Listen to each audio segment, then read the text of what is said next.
This is uh, about the journal of the African Journal of Science, Technology, Innovation and Development. We have been running it over the last 8 years, and it has become very successful. And we did a launch of the journal on September 14, 2016, this year, and it has been celebrated more or less, this journal, across the world. And we thought it's a very good thing to also produce this podcast to make sure that those people who did not get a chance to participate in our journal launch can also get a sense of what took place in the launch, at the same time also for them to promote the journal, so that many young emerging scholars who do very original research can have access to publish in an African journal. The journal originated with the South African Research Chair on Innovation Studies. It started in 2009, and we were lucky at that time.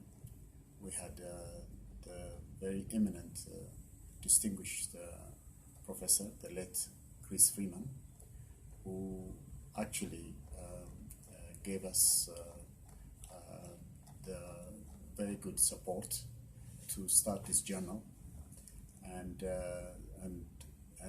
that support meant a lot to all of us. And since then, GlobalX and AfricaLix, all these networks, ICAT, ANSOL, a whole variety of networks have been contributing, encouraging the research networks to publish in our journal. Luckily, our journal is multidisciplinary and transdisciplinary journal. We believe in the unity of knowledge. We actually include in the journal the human, the social, the economic, engineering, and natural science aspects are included. Edward Wilson's unity of knowledge kind of approach, where disciplinary integration has become very, very relevant for developing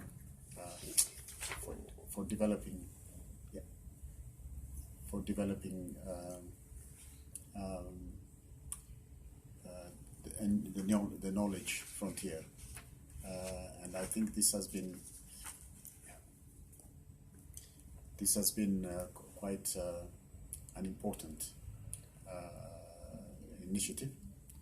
And just the journal, so far it has become really well known, and it's spread across the world, and the global accessibility and sales reach has become global. There have been many downloads of the paper in 2015, something like 10,000 downloads, and this was amazing because the first downloads in 2014 were nearly 3,000. So it looks very, very interesting how many institutions are having access to the journal.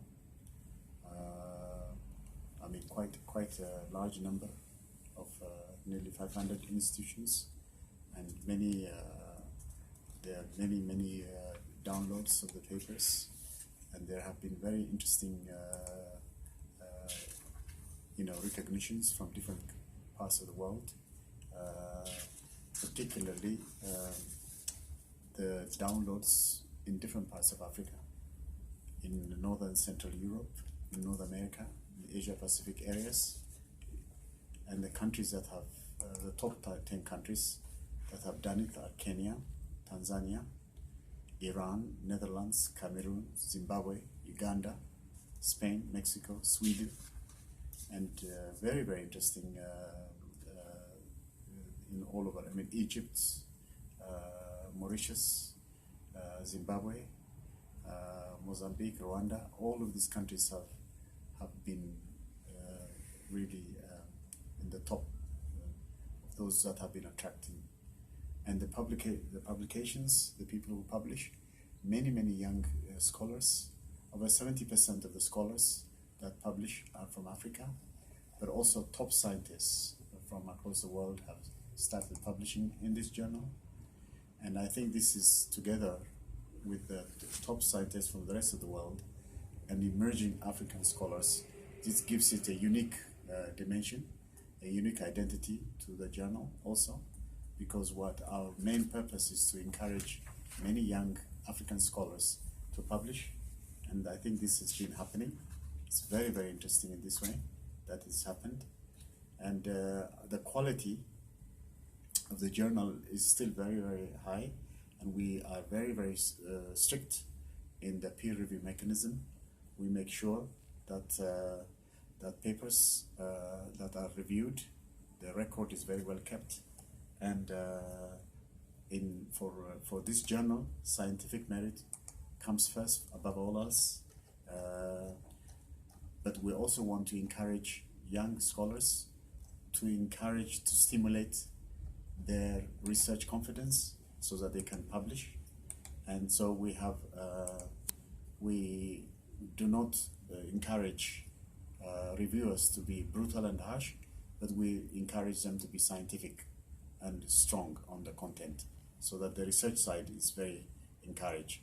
So the most important thing is to have an approach that's helpful to the young researchers, but without compromising scientific merit. That is our main approach, and we have done that quite well, and it has moved quite very well for us. So far, we encourage mainly 3 to 4 reviewers. In some cases, if the review is a special issue, we can encourage the special issue editors and reviewers that we identify. Together with that, we maintain the quality, and we always encourage this very much. As we are a multidisciplinary journal, we find it difficult often to find reviewers, and it's not easy to find a straightforward way to judge the criteria for admission for publication. So we always expect evidence of either original conceptual theoretical or new empirical findings, and if the paper produces high original or theoretical or empirical contribution, and after the peer review and it passes, it will get published. So both the theories and the empirical material we expect should not be secondary. If possible, original is very good. We prefer that they are original. We encourage hybridity of imagination and knowledge in stimulating the creative and inventive spark in the researchers.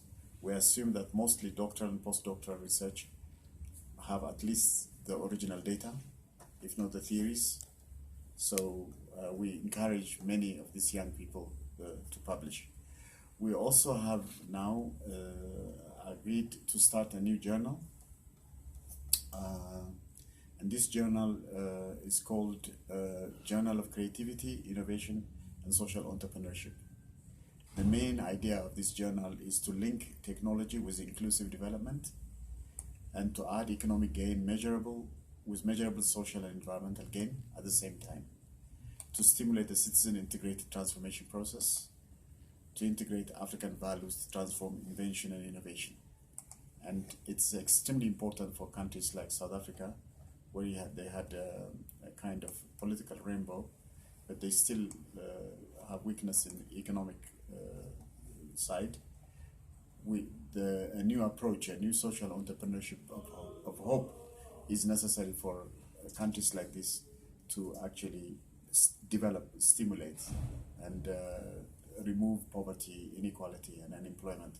So we are thinking that new research on this area is very necessary, and we're thinking that this research will be developed. So our whole idea is to actually marry wealth with moral sentiment, development with freedom, economics with social and nature well-being, innovation with development, market with the state, the private with the public sector, science, technology, society with the innovation system. And I think like we can use countries like South Africa after the 1994, how they can achieve what they achieved, the reconciliation, the peaceful approach in the economic area, also how they can develop this. This is what we're thinking. And we're trying to establish both the African Journal of Science Technology Society that you see here, and the new journal of creativity, innovation, and social entrepreneurship to be ranked and rated at the highest level, so they can be institutionalized as African journals to support not only the rating of younger African scholars, but also contribute to uplifting the African standing in the research world. And it's also good for the university, this University of Technology, for Science Technology University, Swane University, to also encourage and stimulate the research standing of the university, and also to remove the notion that some people talk about Africa negatively, that it's the Sahara Desert of science. We want to make it the Sahara green zone of the world. So as our Chris Freeman said, the Africa that the imperial builders rejected will eventually become the cornerstone of the arch. And I think that is true. And in the future, with research, with knowledge, with wisdom, and with education is not just something we need for life. Education is life itself. It's like food and water. And research is a very important tool to stimulate, create new educatable material. All these things we need to do. And I think the journal we have is very, very good. The two journals would be excellent. And we thank the Swane University of the Directorate of Innovation and Research and Innovation for supporting us.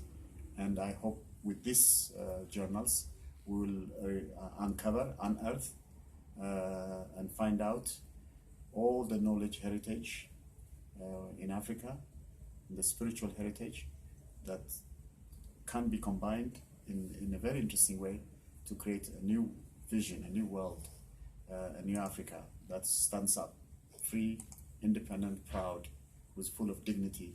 And I think we want to do that. And it was excellent that we have been able to build this journal. And with the new journal, we hope many of you around the world will contribute, publish, and make this journal a resource for education.